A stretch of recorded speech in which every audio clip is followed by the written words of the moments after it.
Alright folks, how you doing? Welcome back to Tribe of Judah. So in this presentation we're going into the borders from when Scotland was Jewish. Disclaimer, under section 107 of the Copyright Act 1976, allowance is made for fair use. Southern Scotland. Moffat's work focuses on southern Scotland, frequently a point of contention between England and Scotland. It also served as a haven for persons of marginalised status seeking to escape persecution for religious or political reasons. Monks at Lindisfarne. Quick dashes from one side to the other could be made by those seeking to avoid arrest for any variety of offences. And as Moffat notes, the area was also one that early on was well acquainted with the Mediterranean. In 687 CE, monks at Lindisfarne raised up a shrine to one of their bishops, Cuthbert. A special text of the four Gospels was created. A gospel book of such richness was no small undertaking. He had Frith's palette for the illustrations, sometimes travelled immense distances. Lapis lazuli came from Afghanistan, indigo from the Mediterranean, kermes or carmine red from North Africa, and folium pink from the south of France. Influenced by the Mediterranean. Though the other famous Gospels of the period from Kells and Durrow in Ireland are profoundly Celtic in their look, Lindisfarne is much more influenced by the Mediterranean, Roman lettering, Byzantine painting, and a Near Eastern decoration. A lively Atlantic.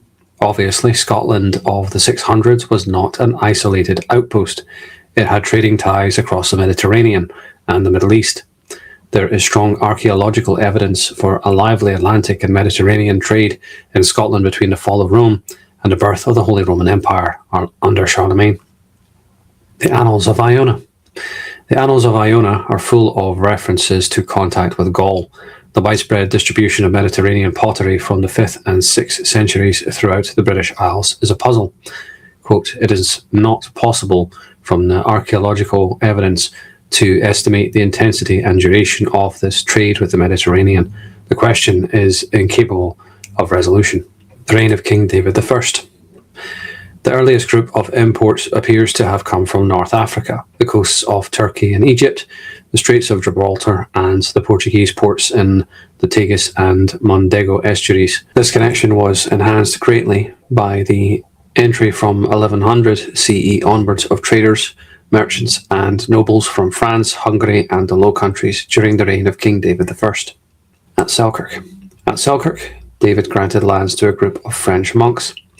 Signing the charter were Robert de Bevis, Robert de Unfreville, Walter de Bellebec, Robert de Painton, Cospatrick, brother of Dalphin, Hugh de Morville, Pagado de Brescia, Pagado de Breosa, Robert Corbett, Walter de Lindsay, Robert de Burnville, Cospatrick the Sheriff, Uchtred, son of Scott, Macus, Colbanus, Gilmichael, Ordardo, Sheriff of Bamborough, Lyulf, son of Uchtred, Aymer the Galavirian, Robert de Leicester, and I'm sure it goes on from there.